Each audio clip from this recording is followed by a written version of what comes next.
कहानी की शुरुआत में हम एक यंग कपल मैट और नादिया को देखते हैं जो अपने नए घर में रहने के लिए आए थे। ये घर एक सुनसान इलाके में होता है जिसके आसपास न कोई दूसरा घर और न ही आबादी होती है। शहर के शोर शराबे से तंग होकर मैट और नादिया को भी एक ऐसा ही शांत घर चाहिए था और यह खूबसूरत घर मैट को काफी कम कीमत में मिल गया था। ये दोनों जब घर के अंदर आते हैं तो घर काफी बुरी हालत में था, जैसे ये घर कई सालों से खाली पड़ा हुआ हो। इसलिए ये दोनों घर की साफ सफाई करने लग जाते हैं और जो भी फालतू सामान होता है मैट खिड़की से बाहर फेंकने लगता है। किचन को साफ करते समय नादिया को एक मरा हुआ बर्ड दिखाई देता है जिसे दफनाने के लिए वो बाहर ले जाती है, लेकिन तभी ऊपर खिड़की से मैट नादिया को आवाज देता है जिससे नादिया का ध्यान ऊपर मैट की तरफ चला जाता है और जब वो वापस उस बर्ड की तरफ देखती है तो वो बर्ड गायब हो चुका था। ये देखकर नादिया को कुछ अजीब लगता है और सोचती है कि अचानक वो परिंदा कहाँ गायब हो गया। दूसरी तरफ मैट को भी दीवार में एक अजीब सी चीज दिखाई देती है जिसे देखने के लिए वो वॉलपेपर को फाड़कर हटा देता है और वहाँ मैट को एक बड़ा दरवाजा दिखाई देता है जिसे खोलने के लिए चाबी की जरूरत थी। अब मैट उस दरवाजे की चाबी ढूंढने लगता है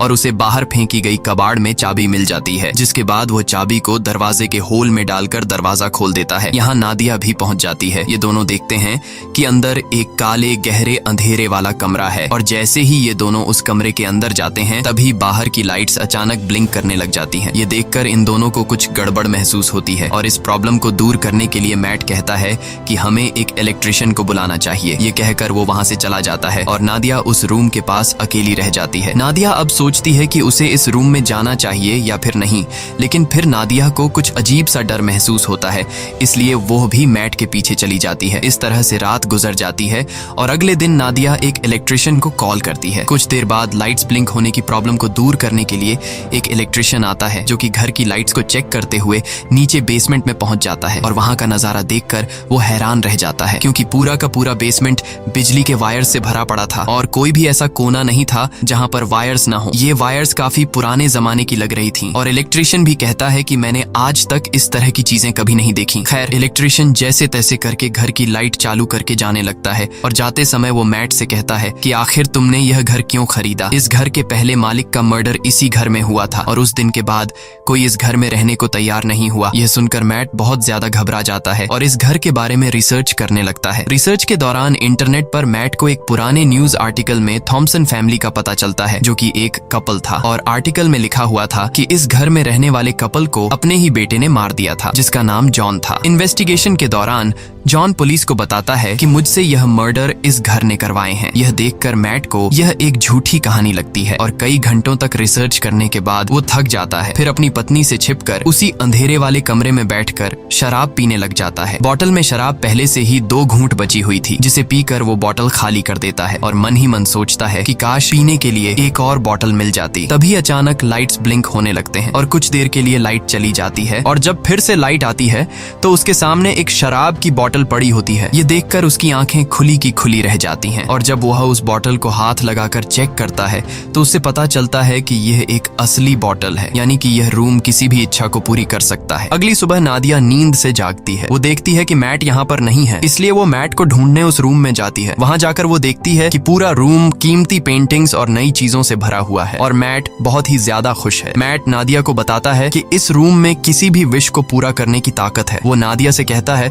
कि तुम्हें जो भी चीज चाहिए बस अपने दिल से मांगो और वो तुम्हारे सामने हाजिर हो जाएगी। ये सुनकर नादिया को मैट की बातें एक मजाक लगती हैं, इसलिए वो मैट पर हंसने लगती है, लेकिन मैट कहता है कि तुम एक बार ट्राई तो करो। तब नादिया कहती है अच्छा ठीक है, मुझे इस वक्त जॉब की जरूरत है तो मैं वो मांग लेती हूँ। तब मैट उसे समझाता है कि ये रूम जॉब नहीं दे सकता, तुम इससे कोई चीज मांगो। जिसके बाद नादिया आंखें बंद करके $1000 की विश करती है और पलक झपकते ही उनके पास $1000 आ जाते हैं। लेकिन अब भी नादिया को पूरी तरह से यकीन नहीं होता, इसलिए वो दोबारा $1 मिलियन की विश करती है और पहले की तरह इस बार भी उन्हें $1 मिलियन मिल जाते हैं। अब नादिया को भी यकीन हो जाता है कि यह रूम कोई नॉर्मल रूम नहीं बल्कि हर एक ख्वाहिश को पूरा करने वाला रूम है। और बस फिर क्या, ये लोग उस रूम से एक के बाद एक महंगी चीज मांगते हैं और वो चीज उनके सामने हाजिर हो जाती है। ये लोग महंगी wines, expensive clothes, diamond, gold, खाने पीने की चीजें और ढेर सारे पैसे इकट्ठा कर लेते हैं। ये दोनों रातों रात मिलियनेयर बन जाते हैं और खुशी खुशी उनकी जिंदगी गुजरने लगती है। रात को नादिया मैट से पूछती है कि आखिर ये रूम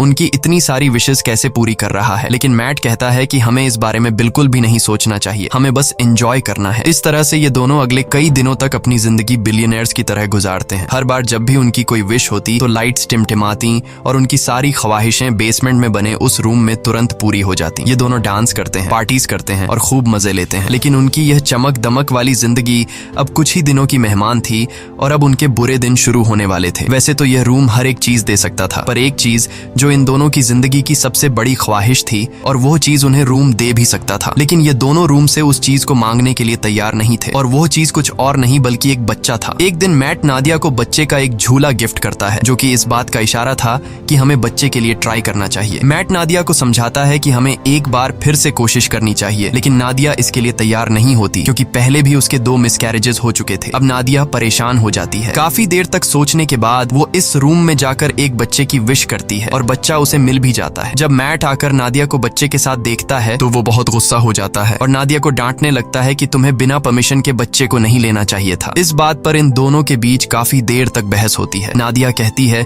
कि उसने यह शॉर्टकट इसलिए अपनाया ताकि मिसकैरेज या लेबर पेन की तकलीफें उसे न झेलनी पड़े। वो कहती है कि हम दोनों इस बच्चे के साथ बहुत खुश रहेंगे, पर मैट इस बच्चे को एक्सेप्ट करने के लिए तैयार नहीं था और वो नादिया से कहता है कि तुम उस रूम में जाकर रूम से इस बच्चे को वापस लेने की विश करो। अब नादिया न चाहते हुए भी उस रूम में आती है और बच्चे को गायब करने की कोशिश करती है, पर वो ऐसा नहीं कर पाती, इसलिए वो बच्चे को मैट के हवाले कर देती है। अब गोद में बच्चे को लेकर मैट भी इमोशनल हो जाता है और वो भी उस बच्चे को गायब करने की विश नहीं कर पाता और बच्चे को वापस नादिया की गोद में डाल देता है। अब यह दोनों फैसला कर लेते हैं कि इस बच्चे को पालेंगे और इस तरह से ये दोनों एक बच्चे के पेरेंट्स भी बन जाते हैं। अब बच्चे को लेकर नादिया तो काफी खुश थी, पर मैट को इस बच्चे से बिल्कुल भी लगाव नहीं था और मैट इस रूम के बारे में और जानकारी हासिल करना चाहता था, इसलिए वो फिर से रिसर्च करने लग जाता है और उससे पता चलता है कि वो लड़का जिसने इस घर के ओनर यानी अपने माँ बाप को मार दिया था वो अभी भी जिंदा है और एक मेंटल हॉस्पिटल में जिंदगी बिता रहा है। यह जानने के बाद मैट अपने विश के जरिए मांगे गए पैसों के ढेर से कुछ पैसे अपनी पॉकेट में रखता है और जॉन से मिलने के लिए निकल पड़ता है। हॉस्पिटल पहुंचने के बाद नर्स मैट से पूछती है, क्या तुम एक रिपोर्टर हो? क्योंकि पिछले 45 सालों से जॉन के लिए कोई भी परिवार का बंदा नहीं आया। ये सुनकर मैट झूठ बोल देता है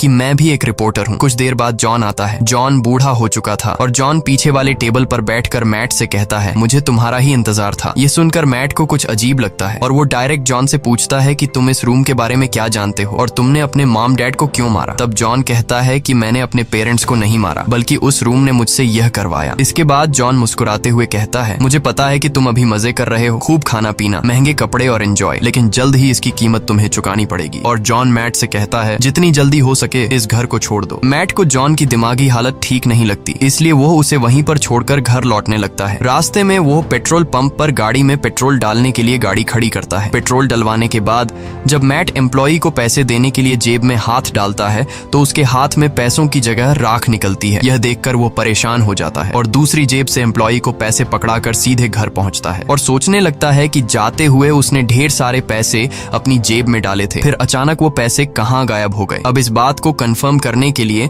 उसने रूम से विश के जरिए जो पैसे मांगे थे वो उन पैसों को उठाकर बाहर खिड़की से फेंक देता है और देखते ही देखते वो पैसे अचानक गायब हो जाते हैं। इसके बाद मैट विश के जरिए मांगी गई एक पेंटिंग को उठाकर उसका आधा हिस्सा घर के अंदर रखता है और आधा बाहर। कुछ ही देर बाद जो हिस्सा घर से बाहर था वो राख में बदल जाता है और बाकी का हिस्सा वैसा का वैसा ही रहता है। यह देखकर मैट समझ जाता है कि वो लोग इस रूम से मिली किसी भी चीज को घर के बाहर नहीं ले जा सकते, नहीं तो वो सारी चीजें राख में बदल जाएंगी। मैट अब रूम की दीवार को तोड़ने लगता है ताकि उसे पता चल सके कि आखिर इस रूम में क्या छिपा है, पर दीवारों के अंदर उलझी हुई वायर्स के अलावा और कुछ भी नहीं था। हर जगह बस वायर्स ही वायर्स थीं। दीवारों को तोड़ने के शोर से नादिया भी वहाँ पर पहुँच जाती है। नादिया बच्चे को गोद में लिए बाहर की तरफ जाने लगती है, पर मैट उसे बाहर जाने से रोक लेता है और कहता है कि बच्चे को बाहर ले जाना सेफ नहीं है। वो उसे असली वजह नहीं बता पाता, मगर खुद उसे पता चल चुका था कि जो कुछ भी उस कमरे से विश के जरिए मांगा गया है उसे यहाँ से बाहर निकालने पर वो खत्म हो जाएगा। लेकिन मैट के मना करने के बावजूद भी नादिया बच्चे को बाहर ले जाती है। बाहर ले जाते ही बच्चा जोर जोर से रोना शुरू कर देता है और उसका कलर बदलने लगता है। यह देखकर नादिया भी चिल्लाने लगती है। नादिया की आवाज सुनकर मैट दौड़कर उसके पास जाता जाता है और दोनों को उठाकर घर के अंदर ले आता है। और अब हम देखते हैं कि वो छोटा बच्चा अब छोटा बच्चा नहीं रहा, बल्कि वो कुछ ही सेकंड में 8 साल का लड़का बन चुका था। यहाँ मैट नादिया को सारी सच्चाई बता देता है कि वो रूम हमारी हर विश को पूरी कर सकता है, पर हम उसकी दी हुई चीजों को घर से बाहर नहीं निकाल सकते, वरना वो चीजें पुरानी होकर राख में बदल जाएंगी। ये सुनकर नादिया को बहुत दुख होता है और अब ये दोनों डिसाइड करते हैं कि इस बच्चे को घर में ही रखेंगे, कभी भी बाहर जाने नहीं देंगे, नहीं तो वो मारा जाएगा। इस तरह से दिन गुजरते हैं। नादिया बच्चे को घर के अंदर ही सब चीजें सिखाती है। वो उसे अपना बेटा मानती है और इस बच्चे का नाम रखती है शेन। शेन बाकी बच्चों से काफी अलग था। वो किसी की भी बात नहीं मानता और न ही उस पर किसी बात का असर पड़ता। उसकी हरकतें बिल्कुल भी बच्चों जैसी नहीं थी। खाने के दौरान वो बर्फ खाया करता था, लेकिन इन सब हरकतों के बावजूद भी नादिया शेन से बहुत ज्यादा प्यार करती थी। नादिया शेन को समझाती है कि वो घर के बाहर नहीं जा सकता, क्योंकि बाहर खतरनाक लोग हैं जो उसे मार देंगे। ये सुनकर शेन बहुत मायूस हो जाता है और घर के अंदर कभी खिड़की तो कभी दरवाजे से बाहर की दुनिया देखता है। नादिया जब भी घर से बाहर निकलती या फिर घर के अंदर आती, तब वो दरवाजे में ताला लगा दिया करती ताकि शेन घर से बाहर ना निकल सके। एक दिन जब शेन घर में स्नो ग्लोब से खेल रहा था, तभी वहाँ पर मैट आता है। अब क्योंकि मैट को शेन से बिल्कुल भी लगाव नहीं था, इसलिए वो शेन को डांटता है कि तुम्हें यहाँ पर नहीं खेलना चाहिए। डर के मारे शेन के हाथ से स्नो ग्लोब नीचे गिरकर टूट जाता है। शेन को मैट के इस बर्ताव से बहुत दुख होता है। रात को शेन उन दोनों के कमरे के पास जाकर चुपके से नादिया और मैट की बातें सुनने लगता है। वो दोनों उस रूम के बारे में बातें करते हैं। यह सुनकर शेन को शक होने लगता है कि जरूर उस रूम में कुछ ऐसा है जिससे मैं अनजान हूँ। वो सोचता है कि पता नहीं यह दोनों मुझे क्यों घर से बाहर नहीं जाने देते और उस रूम से दूर रहने को कहते हैं। इसलिए शेन टॉर्च उठाकर घर की जांच पड़ताल करने लगता है और आगे बढ़ते हुए वो सीधा बेसमेंट तक पहुंच जाता है, जहां ढेर सारी उलझी हुई वायर्स थीं। उन सब से गुजरते हुए आखिरकार वो उस रूम तक पहुंच जाता है और यहाँ उसे सारा राज पता चल जाता है। रात भर पूरे घर में लाइट्स ब्लिंक होती रहती हैं, पर मैट और नादिया नींद में होने की वजह से कुछ नोटिस नहीं कर पाते। अगली सुबह जब मैट की आंख खुलती है तो उसे अपने बगल में एक नया स्नो ग्लोब पड़ा हुआ दिखता है और इसके साथ ही टूटा हुआ ग्लोब कुछ दूरी पर उसे दिखाई देता है। ये देखकर वो परेशान हो जाता है कि आखिर ये नया ग्लोब किसने बनाया। मैट सीधा नादिया के पास जाता है और उसे जगाकर पूछता है कि क्या तुमने इस ग्लोब को उस रूम से विश करके मांगा, जिस पर नादिया कहती है नहीं, मैंने इस ग्लोब की विश नहीं की। तभी उसी वक्त लाइट्स को ब्लिंक होता देखकर वो समझ जाता है कि ये सारा काम शेन का है। ये दोनों तेजी से उस रूम की तरफ भागते हैं और वहां जाकर ये दोनों हैरान रह जाते हैं। अब क्योंकि शेन को घर से बाहर जाने नहीं दिया जाता था, इसलिए वो दिल में बाहर जाने की इच्छा रखते हुए उस रूम से खुद के लिए एक बहुत बड़ा आउटडोर एरिया मांग लेता है, जहां एक खुला आसमान और बड़ा जंगल था और शेन मजे से वहां खेल रहा था। नादिया अपने बेटे की बनाई हुई दुनिया को देखकर खुश होती है और उसके साथ खेलने लगती है, लेकिन मैट शेन के इस काम से बिल्कुल भी खुश नहीं था, क्योंकि उसे डर था कि कहीं वह उस रूम से बंदूक या फिर कुछ गलत चीज न मांग ले जिससे उनकी जान खतरे में पड़ जाए। इसलिए वो शेन को हाथ से पकड़कर वापस घर के अंदर ले आता है। अब मैट उस रूम की चाबी अपने पास संभाल कर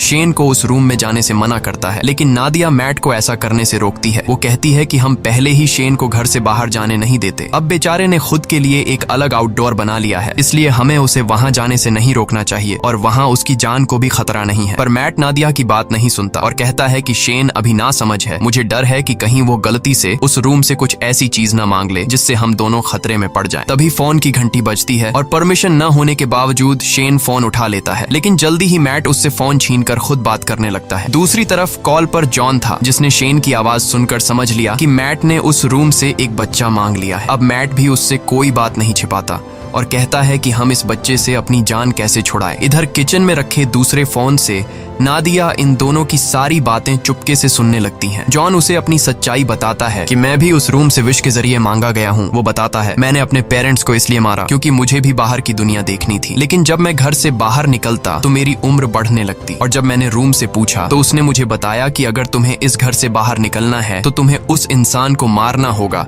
जिसने विश करके तुम्हें मांगा है। इसीलिए मैंने विश करने वाली औरत को मार दिया और उसके साथ उसके हस्बैंड को भी मार दिया। यही वजह है कि आज मैं जेल में हूँ। वो मैट को बताता है कि मेरी और शेन की कहानी एक ही है। अगर तुम्हें शेन को बचाना है और उसे बाहर की दुनिया दिखानी है तो तुम्हें उस इंसान को मारना होगा जिसने शेन को विश करके मांगा था। अब अगर शेन को विश करके तुमने मांगा है तो तुम्हें अपनी कुर्बानी देनी होगी, और अगर तुम्हारी वाइफ ने शेन को मांगा है तो फिर तुम्हें उसे मारना होगा। और ये सारी बातें दूसरी तरफ कॉल पर नादिया भी सुन रही थी। नादिया ये सारी बातें सुनकर बहुत ज्यादा दुखी हो जाती है और वो गाड़ी निकालकर घर छोड़कर चली जाती है, जिससे मैट को उसकी फिक्र होने लगती है। नादिया शेन को जिंदगी देने के लिए खुद को मारने का सोचती है, पर वो ऐसा नहीं कर पाती। इधर मैट टेबल पर बैठकर शेन के साथ डिनर करने लग जाता है। तब शेन मैट से पूछता है कि मेरी मॉम कहाँ गई, और उससे और भी कई सारे सवाल पूछता है, जिससे झुंझलाकर वो शेन को बता देता है कि वो उनका असली बेटा नहीं है और न ही उसकी कोई पेरेंट्स है। इतना ही नहीं, वो गुस्से में आकर शेन को रूम से बाहर निकाल देता है। डर के मारे शेन रोते हुए ऊपर अपने रूम में चला जाता है। कुछ ही देर में मैट को अपनी गलती का एहसास होता है। वो शेन के रूम में जाकर उससे माफी मांगने लगता है और सारी रात वो दोनों साथ में सोते हैं। जब नादिया वापस घर लौटती है तो इन दोनों को एक साथ सोते देखकर उसे बहुत अच्छा लगता है। कुछ देर बाद मैट की आंख खुल जाती है और वो देखता है कि नादिया घर वापस आ चुकी है। मैट नादिया से कहता है कि मैं तुम्हारे लिए बहुत ज्यादा परेशान हो रहा था, और कहता है मुझे माफ कर दो क्योंकि मैं शेन पर चिल्लाया और तुमसे भी झगड़ा किया। बातचीत के दौरान ये दोनों एक दूसरे के करीब आने लगते हैं और जब ये दोनों रूम में इंटीमेट हो रहे थे तब शेन चुपकर दरवाजे से उन्हें देखने लगता है। वो अपने दिल में नादिया के लिए अट्रैक्शन महसूस करता है। अब उसे भी ये सारी चीजें करनी थी, इसलिए अब वो इन दोनों के सोने का इंतजार करता है। जब ये दोनों गहरी नींद में चले जाते हैं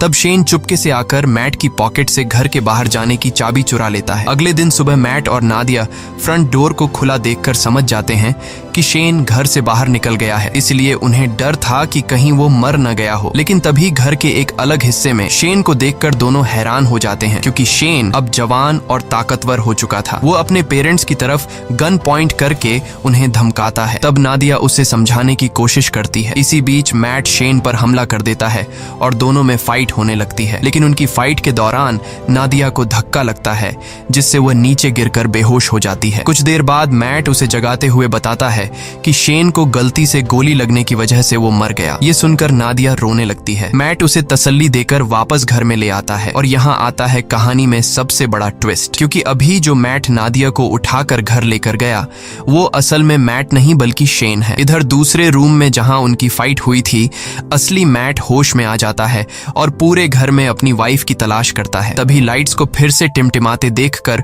वो उस रूम की तरफ जाता है, पर वहां भी उसकी वाइफ नादिया मौजूद नहीं थी। इधर नादिया को बिल्कुल भी खबर नहीं थी कि इसके साथ बैठा हुआ आदमी मैट नहीं बल्कि शेन है। लेकिन नादिया को भी मैट में कुछ बदलाव नजर आता है और जल्द ही उसकी बर्फ खाने की आदत से नादिया को पता चल जाता है कि ये मैट नहीं बल्कि शेन है, जिसने रूम से विश करके अपने आप को मैट का रूप दे दिया है। दूसरी तरफ असली मैट समझ जाता है कि वो अकेला इस घर में फंसा है। शेन ने उसकी वाइफ को इस घर से किसी दूसरे घर में विश के जरिए शिफ्ट कर लिया है। अब वो इस घर से बाहर निकलने के लिए पूरी ताकत लगाकर दीवार को तोड़ने लगता है और आखिर सारे वायर्स को पार करके वह उस रूम तक पहुंच जाता है, जो कि अब एक जंगल था जहां ढेर सारे ऊंचे ऊंचे पेड़ थे। वहां जाकर मैट को पता चलता है कि शेन ने रूम का यूज करके इस जगह को काफी बड़ा कर लिया था और वहां शेन ने उन्हीं की तरह एक डुप्लीकेट घर भी बना लिया था। वो यह भी समझ चुका था कि शेन ने उसका रूप नादिया को किडनैप करके इस डुप्लीकेट घर में रखने और अकेले में उसके साथ फिजिकल होने के लिए किया था। ये ख्याल आते ही अपनी बीवी को वापस पाने के लिए मैट उस जंगल में दौड़ते हुए फाइनली उस डुप्लीकेट घर के अंदर पहुंच जाता है, जहां शेन नादिया के साथ जबरदस्ती करने की कोशिश कर रहा होता है। मैट को अंदर आते देखकर शेन फिर से लड़ाई के लिए तैयार हो जाता है। अब यहाँ नादिया भी पहचान नहीं पाती कि असली मैट कौन सा है, क्योंकि वो दोनों बिल्कुल सेम टू सेम थे। और यहाँ ये दोनों नादिया से कहते हैं कि मेरे साथ चलो। अब नादिया समझदारी से काम लेते हुए शेन का नाम लेती है, जिसे सुनते ही शेन उसकी तरफ देख लेता है और नादिया को समझ आ जाता है कि यह शेन है, जिसके बाद वो शेन को धक्का देकर नीचे गिरा देती है। जमीन पर गिरते ही वो अपने असली रूप में आ जाता है। उधर मैट और नादिया रूम से बाहर निकलने की कोशिश करते हैं पर निकल नहीं पाते, क्योंकि शेन ने रूम से उनके इसी घर में फंसे रहने की विश मांगी हुई थी। लाख कोशिशों के बाद भी जब वो लोग घर से नहीं निकल पाते तो मैट रुक जाता है और वहां से निकलने का कोई तरीका सोचने लगता है। यहाँ मैट होशियारी से एक ऐसी विश करता है कि हम दोनों का नया रूप इस घर के अंदर ही रहे और हमारा असली रूप इस घर से बाहर चला जाए। तभी अचानक वहां पर शेन भी आ जाता है और मैट को चाकू घोंपकर मार डालता है। इसके बाद वो नादिया को समझाने लगता है कि तुम मैट को भूल जाओ और मेरे साथ रहो। लेकिन इन्हीं बातों के दौरान उसे एहसास होता है कि यह दरअसल मैट और नादिया के क्लोन है, जबकि असली मैट और नादिया दौड़कर रूम के बाहर जंगल की तरफ भागते हैं। यह देखकर शेन बहुत गुस्सा हो जाता है और तेजी से उनके पीछे दौड़ने लगता है। यहाँ यह दोनों असली घर में पहुंच जाते हैं। जब शेन भी असली घर में पहुंचता है तो वो दौड़कर मैट पर अटैक कर देता है, लेकिन यहाँ मैट समझदारी से काम लेते हुए शेन को कसकर पकड़कर अपने साथ घर से बाहर निकाल लेता है। शेन अपनी जान को खतरे में देखकर वापस दरवाजे की तरफ भागता है, पर अंदर घुसने से पहले ही नादिया दरवाजा बंद कर लेती है। अब यहाँ शेन नादिया को बहकाने की कोशिश करता है। वो कहता है, प्लीज मॉम, मेरे लिए दरवाजा खोल दो। लेकिन नादिया अब समझ चुकी थी, इसलिए वो रोते हुए शेन को बूढ़ा होते देखती है। धीरे धीरे उसकी बॉडी गलने लगती है और आखिर में वो राख में बदल जाता है। नादिया उसके पास आती है और उसकी बॉडी से बनी हुई राख को हाथ में उठाकर रोने लगती है, क्योंकि नादिया ने उसे अपना बेटा माना था। इसके बाद मैट नादिया के पास आता है और दोनों एक दूसरे को गले लगा लेते हैं। अब सीन शिफ्ट होता है और हमें कुछ महीने बाद का सीन दिखाया जाता है, जहां मैट और नादिया एक छोटे से घर में सेटल्ड हो जाते हैं और सुकून से रहने लगते हैं। पर थोड़े ही दिनों बाद नादिया डरते हुए अपना प्रेगनेंसी टेस्ट करती है और रिपोर्ट पॉजिटिव आती है, यानी अब इन दोनों का खुद का एक बेबी आने वाला है। इसी के साथ ये कहानी खत्म हो जाती है। अगर आपको ये वीडियो अच्छी लगी हो तो हमारे चैनल को सब्सक्राइब और वीडियो को लाइक जरूर कीजिएगा।